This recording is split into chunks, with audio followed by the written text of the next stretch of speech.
उधर यूपी में घुसपैठियों के खिलाफ बड़ी कार्रवाई की जा रही है। अलग अलग शहरों में छापेमारी इसको लेकर की जा रही है और पुलिस बड़े स्तर पर अभियान चला रही है घुसपैठियों की तलाश में। यूपी में 17 नगर निगमों को सरकार ने साफ निर्देश दे दिया है।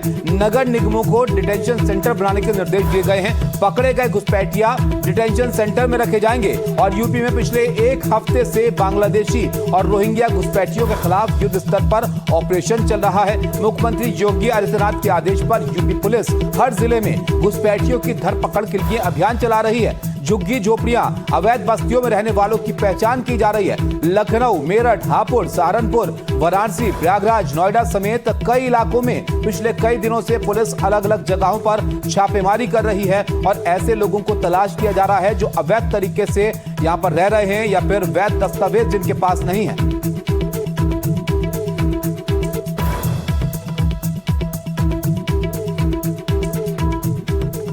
उधर घुसपैठियों से निपटने के लिए योगी सरकार ने सर्जिकल स्ट्राइक प्लान तैयार किया है। इसके जरिए अलग अलग जिलों में वहां के प्रशासन को निर्देश दिया गया है कि वो ऐसे लोगों को तलाशें और डिटेंशन सेंटर में उनको रखा जाए। रिपोर्ट आप देखिए।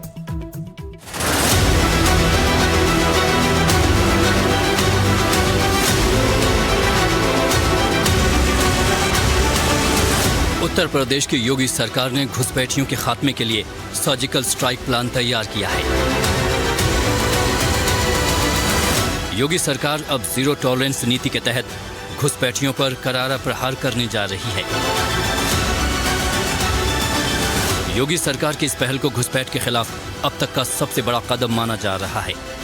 आगे बढ़ने से पहले ये 5 तस्वीरें देखी। लखनऊ में सर्च ऑपरेशन से लेकर वाराणसी में पुलिस एक्शन तक, संभल में घुसपैठियों की पहचान से लेकर हापुड़ और सहारनपुर में सर्च ऑपरेशन तक, कैसे प्रशासन तेजी से एक्शन में लगा हुआ है। योगी सरकार ने घुसपैठ के खिलाफ जो सर्जिकल स्ट्राइक शुरू की है उसका मकसद ही है कि राज्य में सुरक्षा व्यवस्था को अभेद्य बनाया जाए। सरकार की आखिर योजना क्या है? दरअसल योगी आदित्यनाथ सरकार घुसपैठियों की पहचान कर उन्हें डिटेंशन सेंटर में शिफ्ट करेगी। प्रशासन का मानना है कि यह कदम अपराधियों और अवैध गतिविधियों पर नियंत्रण को आसान बनाएगा। बांग्लादेशियों को पकड़ने के अभियान के पहले चरण में जो संदिग्ध मिल रहे हैं, उन संदिग्धों के डॉक्यूमेंट्स लेकर के उन राज्यों से वेरीफाई कराया जा रहा है जिन राज्यों का होने का ये दावा करते हैं। जब उस राज्य की पुलिस यूपी पुलिस को अपना वेरिफिकेशन का रिपोर्ट दे देगी, उस रिपोर्ट के आधार पर जितने भी संदिग्ध वाकई में बांग्लादेशी पाए जाएंगे उन सभी लोगों को डिटेंशन सेंटर में रखा जाएगा। और इसी वजह से उत्तर प्रदेश सरकार ने यह तय किया है कि यूपी के सभी 17 नगर निगमों में एक रैन बसेरा होगा और उस रैन बसेरे को फिलहाल अस्थायी तौर पर डिटेंशन सेंटर बनाया जाएगा और इसी डिटेंशन सेंटर में उनको रख करके उसकी सुरक्षा की व्यवस्था होगी। और अगला जो फेज होगा उस फेज में इन लोगों को वापस भेजने की जो कानूनी कार्रवाई होगी वो कानूनी कार्रवाई की जाएगी। सरकार मानती है कि घुसपैठ के खिलाफ इस कदम से कानून व्यवस्था में और सुधार होगा, सुरक्षा व्यवस्था मजबूत होगी, अपराध का ग्राफ घटेगा और सूबे के सीमावर्ती जिलों में भी अवैध गतिविधियों पर पूरी तरह से लगाम लग सकेगा। सरकार ये मानती है कि ऐसा करने से योग्य लाभार्थियों को उनका हक मिलेगा और रोजगार के अवसर भी बढ़ेंगे। धन की बर्बादी और भ्रष्टाचार पर रोक लगेगी सो अलग। तो देखा आपने, बड़े स्तर पर उत्तर प्रदेश में ऐसे लोगों को तलाशा जा रहा है और ये ऑपरेशन यहां पर चलाया जा रहा है जो घुसपैठिए हैं और अवैध तरीके से रह रहे हैं। अब आपको मुख्यमंत्री योगी आदित्यनाथ का एक बयान भी हम सुनवाते हैं। कुछ दिनों पहले योगी ने घुसपैठियों को लेकर सीधी चेतावनी दी। हमें घुसपैठ नहीं होने देनी है, घुसपैठियों को नहीं आने देना है। जैसे कश्मीर में धारा 370 को समाप्त करके कश्मीर में पाकिस्तानी तत्वों को मार मार करके खदेड़ करके बाहर किया गया है, ऐसे ही हम अपने सीमावर्ती क्षेत्रों में घुसपैठियों को निकाल करके बाहर करके और जो भी आपराधिक गतिविधियों में लिप्त होगा उसकी संपत्ति को जब्त करवा करके गरीबों में बंटवाने का काम भी करने का काम एनडीए की सरकार करेगी। अब जरा आप ये भी समझ लीजिए कि योगी सरकार ने राज्य से घुसपैठियों को बाहर निकालने के लिए क्या प्लान तैयार किया है। योगी सरकार ने पूरे यूपी में छिपकर रहने वाले घुसपैठियों का डेटाबेस तैयार किया है।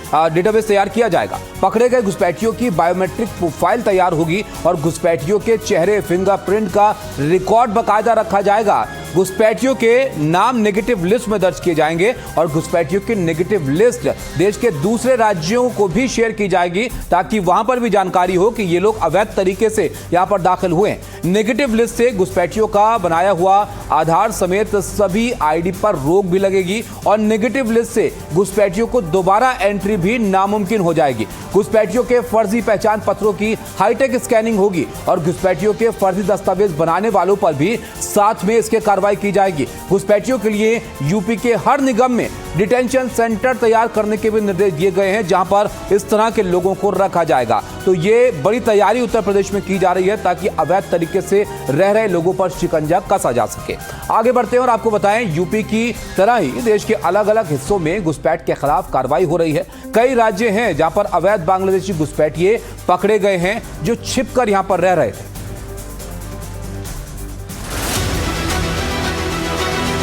पहले आप यूपी के बाहर की इन तस्वीरों को देखिए। महाराष्ट्र के ठाणे के कल्याण के एक कोर्ट ने गैर कानूनी तरीके से रहने वाले 8 बांग्लादेशी नागरिकों को दोषी ठहराया और 9 महीने की सजा सुनाई है। इसी तरह कर्नाटक के उडुपी में 10 बांग्लादेशी नागरिकों को कोर्ट ने 2 साल की सजा सुनाई है और ऐसी ही कार्रवाई भोपाल में भी हुई है। वहां फर्जी दस्तावेज से 2 बांग्लादेशी नागरिकों ने पासपोर्ट बनवाया और फरार हो गए। इस मामले में अवैध बांग्लादेशियों ने फर्जी आधार कार्ड और मतदाता परिचय पत्र भी बनवाए। ये लोग कोलार इलाके में किराए पर रह रहे थे। फिलहाल पुलिस दोनों आरोपियों को तलाशने में जुटी हुई है। अब जरा लखनऊ की तस्वीरें देखिए। लखनऊ के डॉली बाग में पुलिस ये जांचने के लिए पहुंची है कि जो लोग यहाँ रह रहे हैं उनके पास बतौर नागरिक कौन से कागज हैं। कई परिवार तो पुलिस के पहुंचने से पहले ही जगह छोड़ गए। बाकी बचे लोगों से पूछताछ की जा रही है। इसी तरह सहारनपुर में पुलिस ने अवैध रूप से रह रहे बाहरी लोगों के खिलाफ कार्रवाई तेज कर दी है। दरअसल इलाके में सड़क किनारे बसी झुग्गियों, रेलवे स्टेशनों और बस स्टैंडों के पास बाहरी लोगों की संख्या में लगातार बढ़ोतरी देखी जा रही है। खुफिया इनपुट मिलने के बाद प्रशासन को आशंका थी कि यहां आपराधिक गतिविधियों में शामिल लोग मौजूद हो सकते हैं। यही वजह है कि पुलिस ने रात के अंधेरे में अचानक चेकिंग अभियान चलाने की रणनीति तैयार की। यूपी के संभल में भी अवैध रूप से रह रहे 6 बांग्लादेशी पकड़े गए। जांच के दौरान पुलिस को ये लोग जरूरी दस्तावेज नहीं दिखा पाए। पुलिस के पहुंचने पर कुछ देर तो ये लोग छिपते रहे, लेकिन बाद में सामने आ गए। संसद में घुसपैठ के खिलाफ गृहमंत्री अमित शाह ने भी वार्निंग दे दी है। लोकसभा में अमित शाह ने कहा कि घुसपैठियों को देश से बाहर निकालना हमारा एजेंडा है। डिटेक्ट, डिलीट, डिपोर्ट हमारी पॉलिसी का हिस्सा है। चुनाव सुधारों पर बहस के दौरान गृहमंत्री अमित शाह ने कहा कि देश में घुसपैठ से जनसंख्या असंतुलन का खतरा है और ये देश एक बार जनसंख्या असंतुलन के कारण बढ़ चुका है। अब दोबारा हम कभी ऐसा नहीं होने देंगे। अमित शाह ने विपक्ष पर घुसपैठियों को बचाने का आरोप लगाया। शाह ने कहा कि विपक्ष साजिश के तहत घुसपैठियों को वोटर बनवाना चाहता है। शाह ने साफ कहा कि घुसपैठियों को किसी भी कीमत पर बर्दाश्त नहीं किया जाएगा। ये 200 बार भी बहसकार करेंगे, एक भी अवैध घुसपैठियों को इस देश में हम वोट देंगे। ये हमारे एनडीए का पॉलिसी है मान्यवर।